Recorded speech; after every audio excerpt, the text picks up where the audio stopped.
Hi everyone, welcome to my second installment of my Making Sims series here on my channel. I usually do speed builds if you haven't seen any of my other videos that I've posted, but yeah, so I just recently started recording my process of how I create kind of like real characters or real people and translate them into a sim.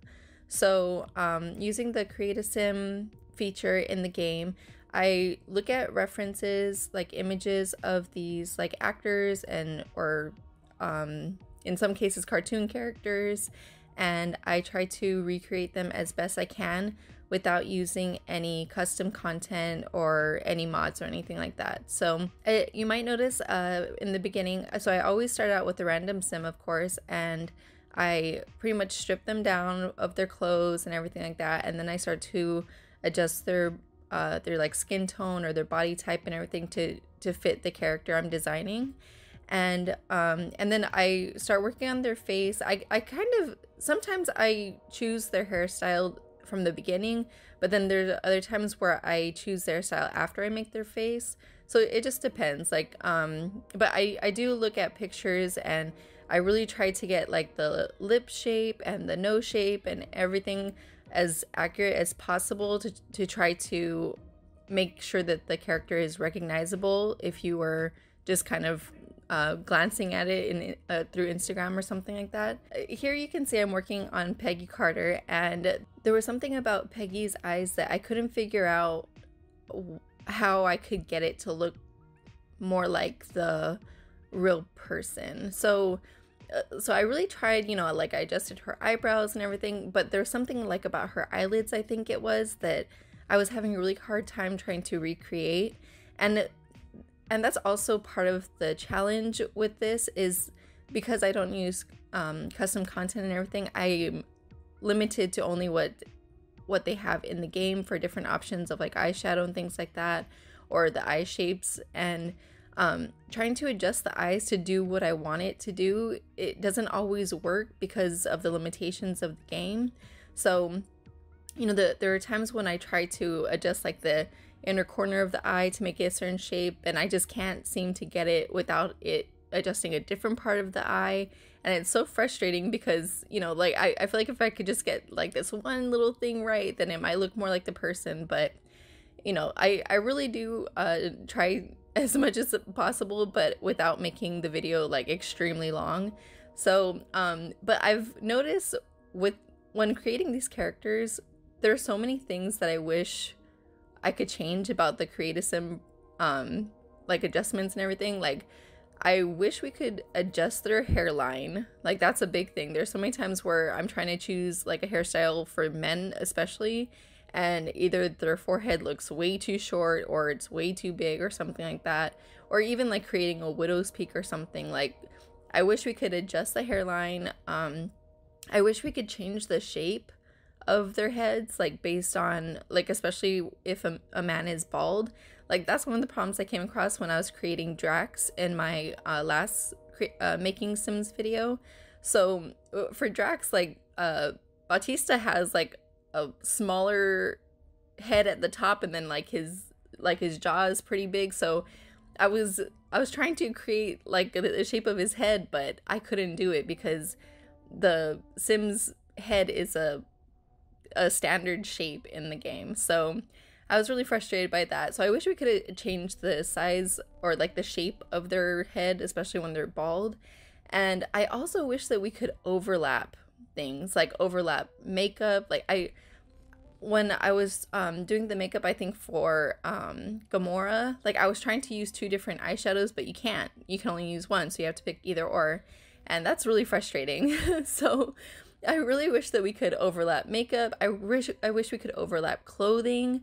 Like if they could have it so that we could mix and match jackets with certain like t-shirts or something like that, like that would be perfect. And you know, or even with like when I'm creating Peggy here, I wanted to have like a kind of suit, like a, what's it called, like a skirt, I don't know what it's called, oh my god, a suit, I don't know, a suit dress or dress, I don't know. But she has a very classic look, and I was trying to create that, but I wish we could overlap jewelry too, or like accessories for their arms and things, like to put more than one bracelet or something like that. I mean, I didn't do it on any of these characters in this on this video, but I wish that there's so many things that I would change if I could.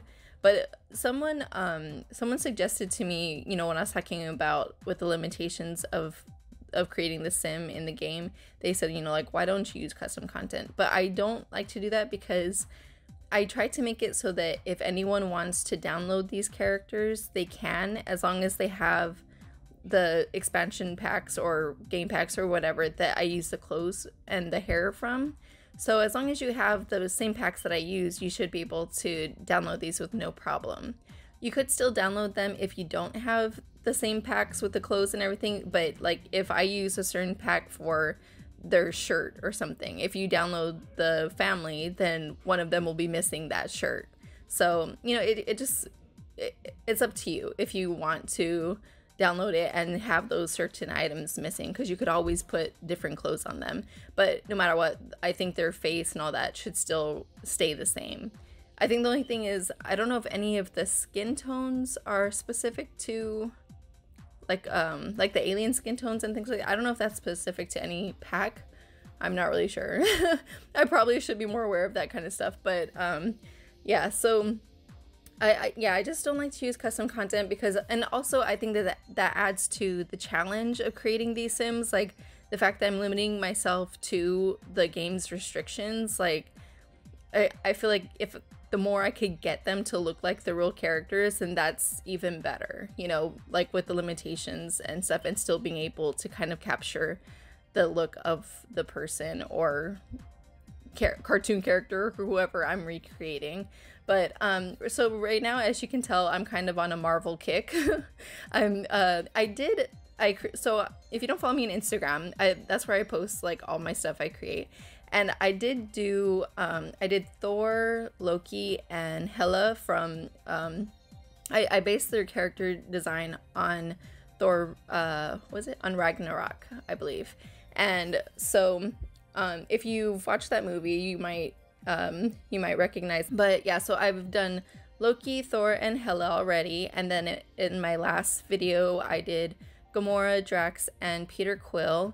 And then, of course, in this one, I'm doing Captain America characters. So I think I do want to stick with this kind of theme for a little bit, like maybe do some other characters. And then I'm thinking of doing like another set of characters, like not in the Marvel universe, but like other ones. I don't know. I mean, I'll get there when I get there, but yeah, so I'm really on a Marvel kick right now, and I've really been enjoying it, and everyone seems to really like the character, so that makes me feel really good.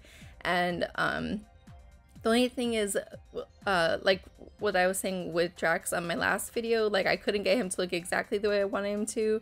And then also I don't think Peter Quill turned out as good as I wanted him to either, but it's just really hard to kind of get the features right sometimes.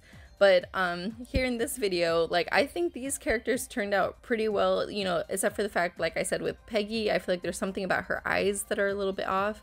And then I wasn't too satisfied with the hairstyle I chose for Steve Rogers or Captain America in this video, but it works, I guess. And I think Bucky actually turned out way better than I thought he would, though. And you'll see this like as I start to adjust his face and everything. Like there's like a certain point where I get his eyes to do pretty much exactly what I want it to do, and I was so relieved because I think that his eyes, I forget the actor's name, it's like Sebastian Stan or something like that. There's something specific about his eyes that are very recognizable, and when I was actually able to do it like with the sim, like when I saw, I was like, oh, okay, thank goodness. Like because like his eyes kind of drooped slightly on the outer edges, and he also has kind of like hooded eyelids that are really close to his, like his eyes are really close to his eyebrows. I don't know, it's hard to explain. Like when you actually what's the word, when you actually kind of study facial features, you might know what I'm explaining. But yeah, and then he also had like the hairstyle I chose for Bucky, I think works perfectly. And I think that the hairline actually works for the character because he doesn't have a huge forehead or anything like that. So I was so satisfied with how Bucky came out. And he's not even one of my favorite characters in the Marvel Universe, but I think he was probably one of the best characters that I created in The Sims. So, or at least that's my opinion. You guys can tell me what you think down below. But anyways, I hope you liked this video. Be sure to leave any comments down below, and I'll see you guys in the next one. Bye!